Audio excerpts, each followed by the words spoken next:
ओम शांति। आज तारीख है 6 जनवरी 2026। बाप कहते हैं, मीठे बच्चे, ब्रह्मा बाबा शिव बाबा का रथ है। दोनों का इकट्ठा पाठ चलता है, इसमें जरा भी संशय नहीं आना चाहिए। प्रश्न: मनुष्य दुखों से छूटने के लिए कौन सी युक्ति रचते हैं जिसको महापाप कहा जाता है? उत्तर: मनुष्य जब दुखी होते हैं तो स्वयं को मारने के अनेक उपाय रचते हैं, जीवघात करने की सोचते हैं, समझते हैं इससे हम दुखों से छूट जाएंगे, परंतु इन जैसा महापाप और कोई नहीं। वह और ही दुखों में फंस जाते हैं, क्योंकि यह है ही अपार दुखों की दुनिया। ओम शांति। बच्चों से बाप पूछते हैं, आत्माओं से परमात्मा पूछते हैं, यह तो जानते हो हम परमपिता परमात्मा के सामने बैठे हैं, उनको अपना रथ तो है नहीं, यह तो निश्चय है ना। इस भ्रुकुटी के बीच में बाप का निवास स्थान है। बाप खुद कहते हैं, मैं इनकी भ्रुकुटी के बीच में बैठता हूँ, इनका शरीर लोन पर लेता हूँ। आत्मा भ्रुकुटी के बीच है तो बाप भी वही बैठते हैं। ब्रह्मा है तो शिव बाबा भी है, ब्रह्मा नहीं तो शिव बाबा बोलेंगे कैसे? ऊपर में शिव बाबा को तो सदैव याद करते आए। अब तुम बच्चों को पता है हम बाप के पास यहाँ बैठे हैं, ऐसे नहीं कि शिव बाबा ऊपर में हैं, उनकी प्रतिमा यहाँ पूजी जाती है। यह बातें बहुत समझने की है। तुम तो जानते हो बाप ज्ञान का सागर है। ज्ञान कहाँ से सुनाते हैं? क्या ऊपर से सुनाते हैं? यहाँ नीचे आया है, ब्रह्मा तन से सुनाते हैं। कई कहते हैं हम ब्रह्मा को नहीं मानते, परंतु शिव बाबा खुद कहते हैं ब्रह्मा तन द्वारा कि मुझे याद करो। यह समझ की बात है ना। लेकिन माया बड़ी जबरदस्त है, एकदम मुंह फिराकर पिछाड़ी कर देती है। अब तुम्हारा कांध शिव बाबा ने सामने किया है, सम्मुख बैठे हो, फिर जो ऐसे समझते हैं ब्रह्मा तो कुछ नहीं, उनकी क्या गति होगी? दुर्गति को पा लेते हैं। कुछ भी ज्ञान नहीं। मनुष्य पुकारते भी है, ओ गॉड फादर, फिर वह गॉड फादर सुनता है क्या? उनको कहते हैं ना, लिबरेटर आओ, वहां बैठे लिबरेट करेंगे। कल्प कल्प पुरुषोत्तम संगम युग पर ही बाप आते हैं। जिसमें आते हैं उनको ही अगर उड़ा दे तो क्या कहेंगे? नंबर 1 तमो प्रधान। निश्चय होते हुए भी माया एकदम मुंह फेर देती है। इतना उसमें बल है जो एकदम वर्थ नॉट ए पेनी बना देती है। ऐसे भी कोई न कोई सेंटर पर है, इसलिए बाप कहते हैं खबरदार रहना। भल किसी को सुनाते भी रहे सुनी हुई बातें, परंतु वह जैसे पंडित मिसल हो जाते। जैसे बाबा पंडित की कहानी बताते हैं ना, उसने कहा राम राम कहने से नदी पार हो जाएगी। यह भी एक कहानी बनाई हुई है। इस समय तुम बाप की याद से विषय सागर से क्षीर सागर में जाते हो ना। उन्होंने भक्ति मार्ग की ढेर कथाएं बना दी है।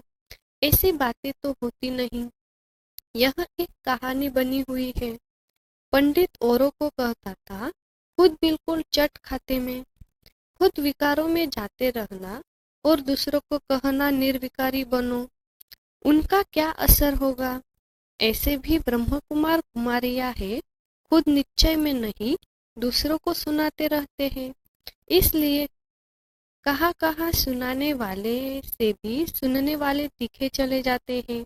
जो बहुतों की सेवा करते हैं वह जरूर प्यारे तो लगते हैं ना। पंडित झूठा निकल पड़े तो उनको कौन प्यार करेंगे? फिर प्यार उन पर चला जाएगा जो प्रैक्टिकल में याद करते हैं। अच्छे अच्छे महारथियों को भी माया हप कर लेती है। बहुत हप हो गए।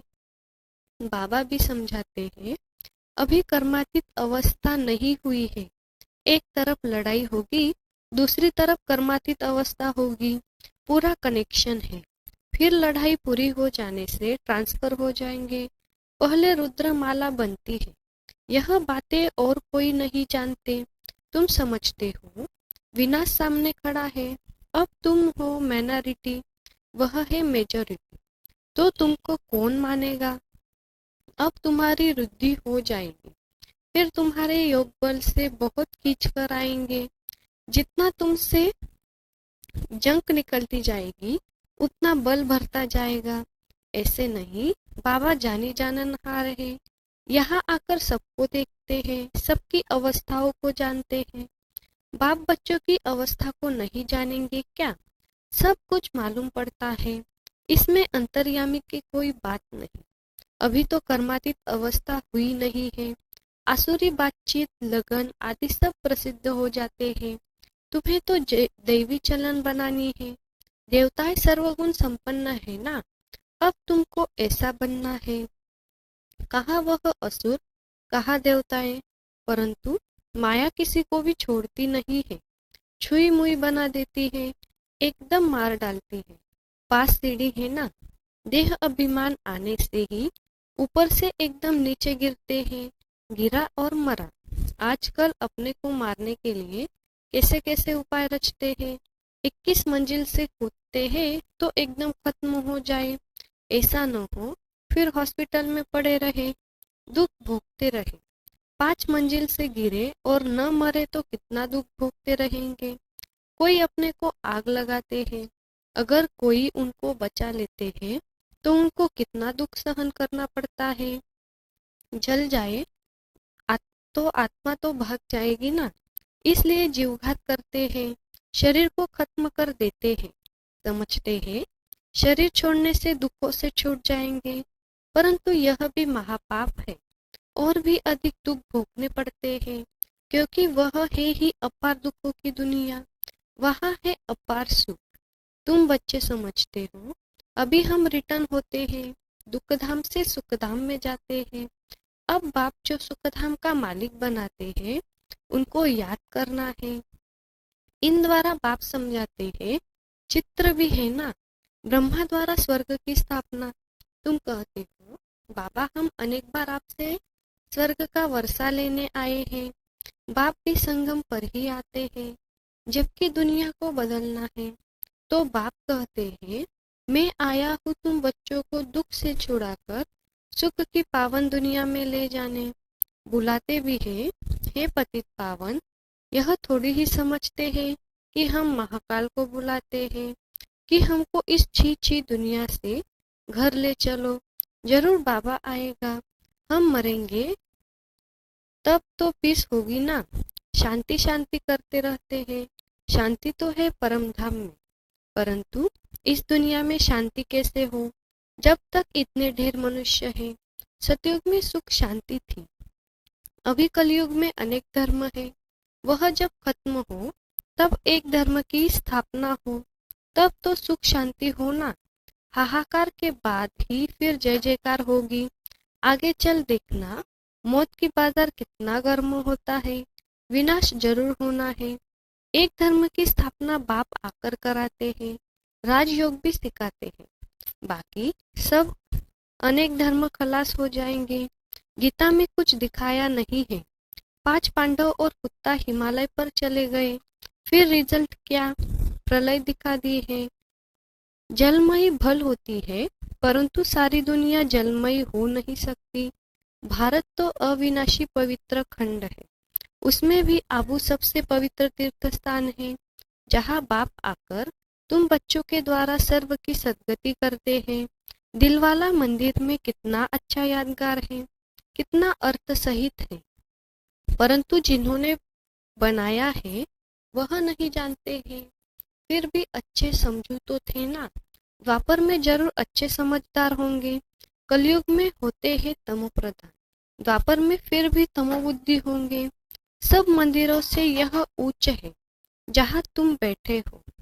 अभी तुम देखते रहेंगे विनाश में होलसेल मौत होगा, होलसेल महाभारी लड़ाई लगेगी, सब खत्म हो जाएंगे, बाकी एक खंड रहेगा। भारत बहुत छोटा होगा, बाकी सब खलास हो जाएंगे। स्वर्ग कितना छोटा होगा, अभी यह ज्ञान तुम्हारी बुद्धि में है। कोई को समझाने में भी देरी लगती है। यह है तमोप्रधान संगम युग। यहाँ कितने ढेर मनुष्य हैं और वहाँ कितने थोड़े मनुष्य होंगे, यह सब खत्म हो जाएंगे। वर्ल्ड की हिस्ट्री ज्योग्राफी रिपीट होगी शुरू से।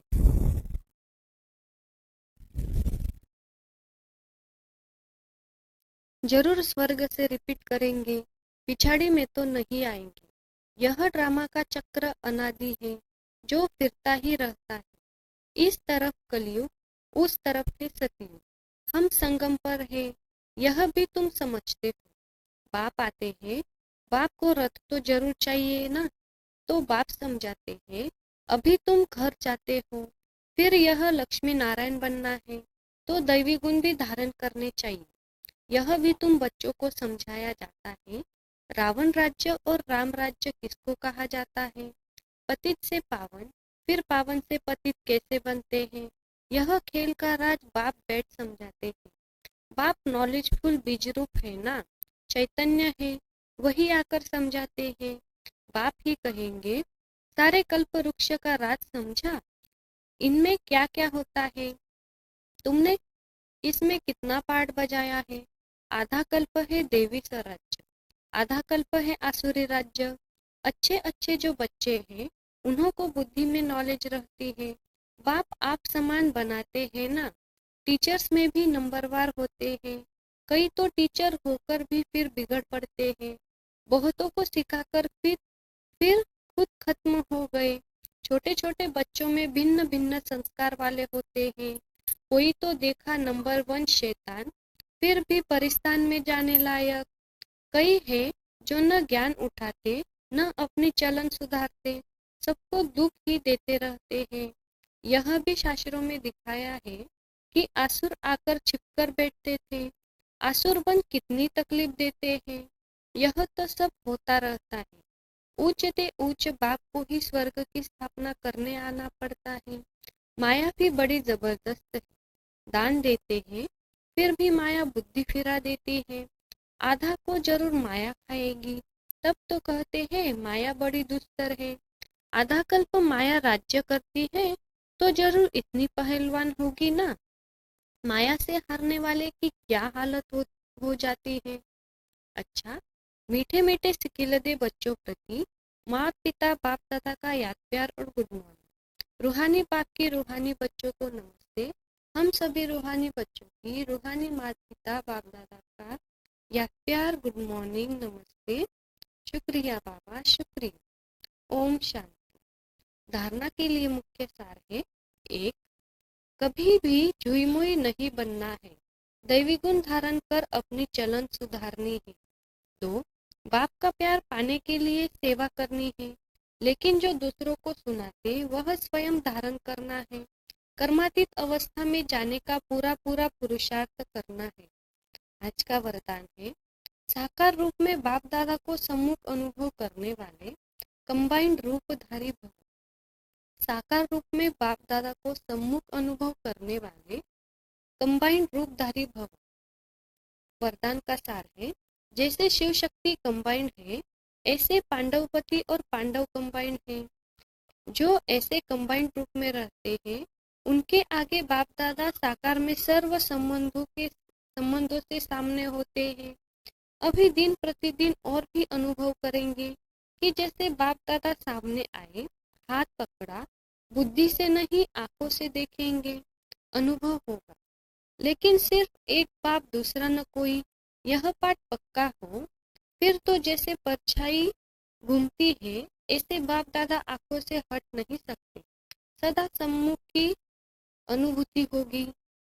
स्लोगन है, मायाजीत प्रकृतिजीत बनने वाली श्रेष्ठ आत्मा ही स्वयं कल्याणी व विश्व कल्याणी है। आज का अव्यक्त इशारा है, इस अव्यक्ति मास में बंधन मुक्त रह जीवन मुक्त स्थिति का अनुभव करो। जब आप अभी जीवन मुक्त बनो तो आपकी जीवन मुक्त स्थिति का प्रभाव जीवन बंध वाली आत्माओं का बंधन समाप्त करेगा। तो वह डेढ़ कब होगी? जब सब जीवन मुक्त होंगे, कोई बंधन नहीं। सब बंधनों से पहला एक बंधन है देह भान का बंधन। उससे मुक्त बनो। देह नहीं तो दूसरे बंधन स्वतः ही खत्म हो जाएंगे। अच्छा, ओम शांति।